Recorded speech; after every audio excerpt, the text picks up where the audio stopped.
બનાસકાંઠા જિલ્લાના ભાભર વિસ્તારમાં દારૂબંધી મુદ્દે સાંસદ ગેનીબેન ઠાકોર આક્રમક મૂડમાં દેખાયા। તેમણે સ્પષ્ટ શબ્દોમાં ચેતવણી આપી કે દારૂના અડ્ડા બંધ કરો, નહીં તો પોલીસ કર્મચારીઓ સસ્પેન્ડ થવા તૈયાર રહે।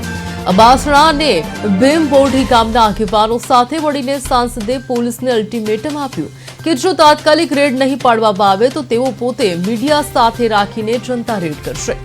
ગામના આગેવાનોએ દેશી દારૂ અને નશીલા પદાર્થો પર સંપૂર્ણ પ્રતિબંધ મૂક્યો છે। સાંસદે એસપીને કડક શબ્દોમાં પત્ર લખીને તાત્કાલિક કાયદેસરની કાર્યવાહી કરવા આદેશ આપ્યો છે। પત્રમાં સ્પષ્ટ ઉલ્લેખ કર્યો છે કે જો પોલીસ હપ્તા લઈને અડ્ડા ચલાવવામાં મદદ કરશે તો તેઓ લાઈવ રેડ કરશે। ભાભર ટાઉનમાંથી ગામડાઓમાં સપ્લાય થતા ઝેરીલા દારૂના નેટવર્કને તોડી પાડવા સ્થાનિક અધિકારીઓને ટકોર કરવામાં આવી છે। સાંસદે ભાભર પોલીસને લેખિતમાં રજૂઆત કરી છે। દિયોદર ઇન્ચાર્જ ડીવાયએસપીએ દારૂબંધી માટે પૂરું સહકાર આપવાની ખાતરી આપી છે અને જણાવ્યું કે ટૂંકા ગાળામાં વિસ્તારમાં દારૂના અનેક કેસો નોંધાયા છે।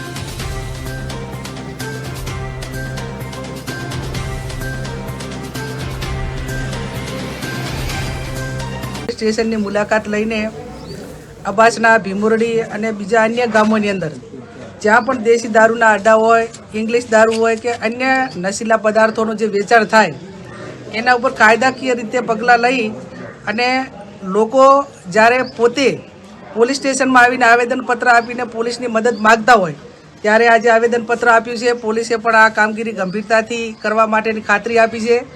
મારી એસપી સાથે પણ વાત થઈ છે અને આવનાર સમયની અંદર જે 2-3 બાબતો માટેનું ધ્યાન એ અહીંના લોકલ પોલીસ સ્ટેશન ભાભરનું જે દોરવાનું હતું કે જે ગામડાની અંદર સદંતર ગામ લોકોએ સાથે મળીને દારૂ બંધ કર્યું હોય ત્યાં બીજા ગામોમાંથી કે ટાઉનમાંથી કઈ રીતે સપ્લાય થઈને ત્યાં જાય છે તો એના ઉપર રોક આવે અને જે તે પોલીસનો સ્ટાફ જ્યાં જવાબદારી સોંપી છે એમના જે કંઈ એરિયાની અંદર કે એમના તાબામાં આવતા જે બીટ હોય એ બીટમાં દારૂ પકડાય તો પોલીસને પણ સસ્પેન્ડ કરવી આ પણ અમે માગણી કરી છે।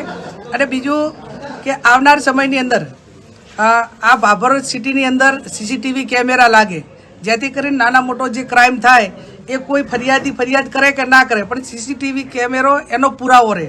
એટલે આ 2-3 બાબત અહીંના ડીવાયએસપી પણ હાજર છે, મેડમ પીઆઈ પણ હાજર છે અને આ કામ કરવાની અમને સંપૂર્ણ રીતે ખાતરી આપી છે અને અમે પણ પોલીસ સારી રીતે કામ કરશે અને આ રીતનું યુવાધન એ આ દારૂની બરબાદી નશીલા પદાર્થોમાંથી બહાર નીકળે અને એક આપણી તંદુરસ્ત પેઢીનું નિર્માણ થાય એ ચિંતા બધા સમાજોની છે અને એ સમાજો સાથે તાલ મિલાવી અને પોલીસ કામ કરે અને પોલીસ પોતે કામ નહીં કરે તો એના એવિડન્સ સાથે કદાચ ઉપરના રજૂઆત કરવી પડે કે એના પુરાવા મૂકીને ઉપરના અધિકારીઓને જાણ કરવી પડે તો પણ કરવામાં કંઈ ખચકાશું નહીં।